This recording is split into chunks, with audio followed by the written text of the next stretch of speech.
Halo semuanya, kali ini kita bakal bahas tentang controller.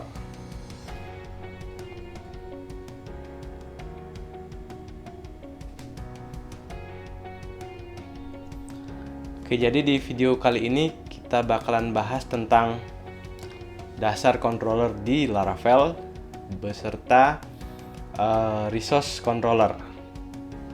Jadi apa itu? Kita bahas aja. Nah, ini masih biar kita ingat bagaimana sih konsep MVC itu. Silakan dilihat di slide aja.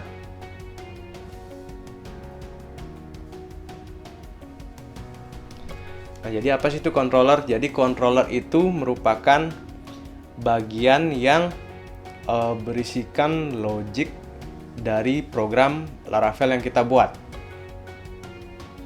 Selain itu, controller adalah yang menjembatani antara tampilan yang ada di view dan juga model. Jadi terkadang kita bisa saja controller itu hanya memerlukan tampilan saja, atau bisa saja opsi keduanya, controller itu bisa memerlukan tampilan beserta data yang didapatkan dari model. Nah, selanjutnya controller itu foldernya itu letaknya di app, HTTP, dan controller. Nah, di folder tersebutlah nantinya controller yang kita buat itu semuanya tersimpan di sana, dikhususkan di folder tersebut, di app, HTTP, controller. Nah, jadi contoh di slide, coba controller.php itu salah satu file controller. Nah, sedangkan yang controller.php itu biasanya file yang secara default ada pada saat instalasi Laravel selesai dilakukan.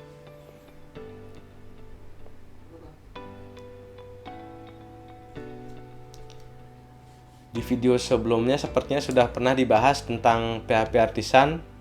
Jadi kalau ingin tahu tentang apa itu PHP Artisan bisa dibaca. Mungkin kalau misalkan lupa tentang teorinya, tapi saya rasa simpelnya itu adalah PHP Artisan itu merupakan perintah yang bisa dijalankan melalui command prompt. Salah satunya membuat controller. Jadi kita nggak perlu ribet nih bikin file controller. Biasanya kan dari text editor kita kan pilih file, new file, kemudian filenya itu di save.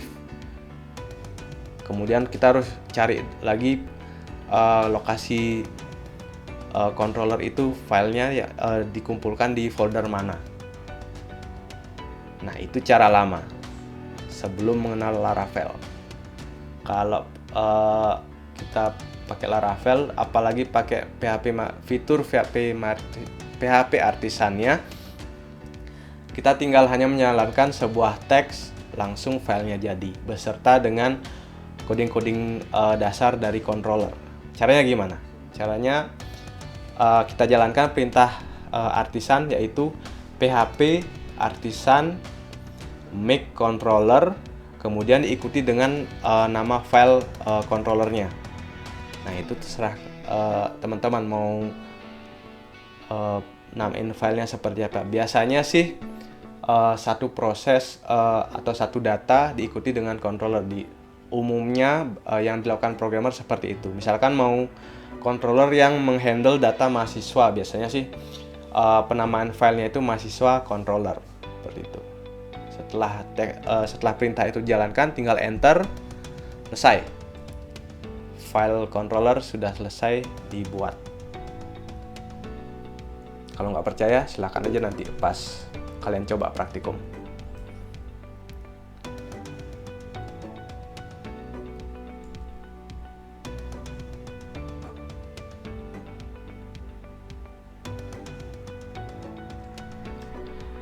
Nah, kemudian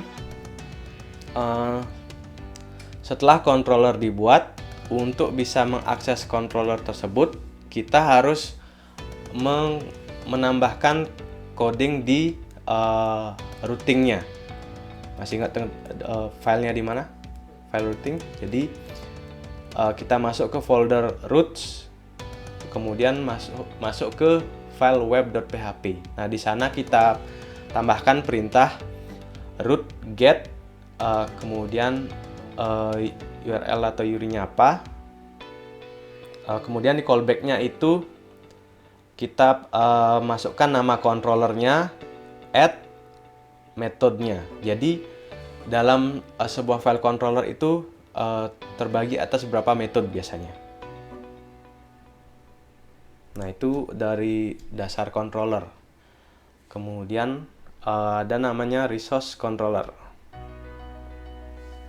Nah, resource controller itu adalah fitur di Laravel yang memudahkan dalam membuat root untuk CRUD pada controller dengan perintah satu baris.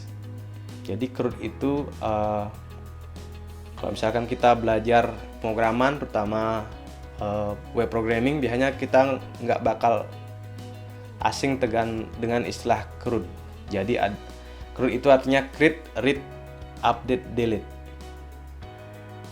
Nah, jadi apa sih maksudnya memudahkan dalam membuat root kalau pakai resource controller ini? Jadi maksudnya itu dalam membuat routingnya itu kita nggak perlu bikin banyak routing, yaitu root get untuk nampilin halaman atau data, bikin root post untuk nyimpen data, bikin root put atau patch untuk update data, atau bikin root delete untuk hapus data. Jadi kita nggak perlu bikin banyak root kayak gitu.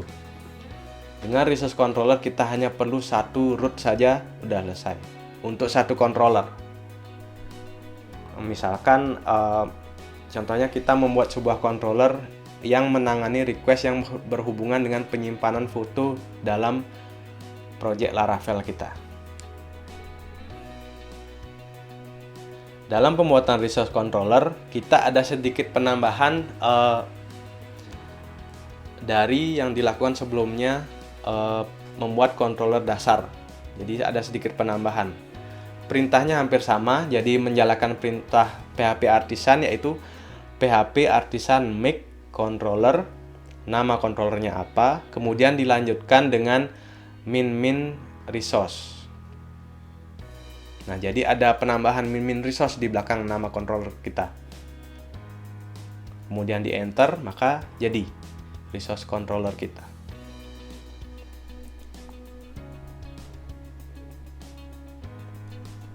Nah, jadi kalau resource controller kita sudah jadi, file controllernya itu seperti terlihat pada slide. Jadi sudah ada struktur dasar coding dari controller tersebut beserta metode-metodenya. Jadi ada metode index, metode create, metode store, metode show, dan lain-lain.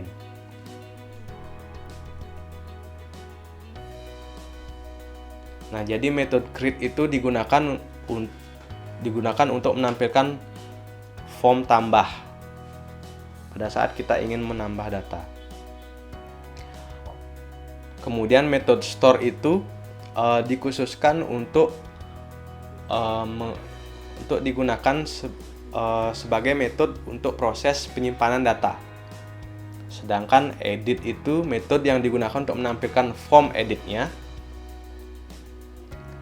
Dan metode update itu yang digunakan untuk proses update datanya. Jadi sekali lagi di edit itu yang menampilkan form editnya, update yang metode untuk proses update datanya ke database misalkan. Kemudian ada metode show yang digunakan untuk menampilkan data secara detail. Kemudian metode terakhir yaitu ada destroy. Nah, destroy ini metode yang digunakan untuk proses penghapusan data.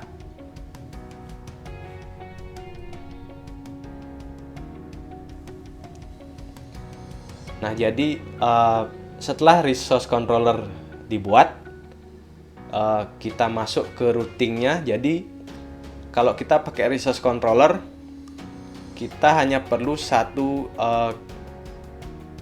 perintah atau kode routing, cuman satu aja. Jadi root resource, kemudian URL atau URI-nya, kemudian nama controllernya. Udah, itu doang. Jadi nggak perlu lagi bikin root get, root post, dan lain-lain. Belum lagi root get misalkan dengan URI tertentu, kemudian controllernya dan metode tertentu, kan seperti yang contoh file controller resource tadi kan ada banyak metode. Nah, tapi dengan menggunakan resource controller, di routingnya kita tinggal membuat satu perintah routing aja, udah selesai untuk satu controller.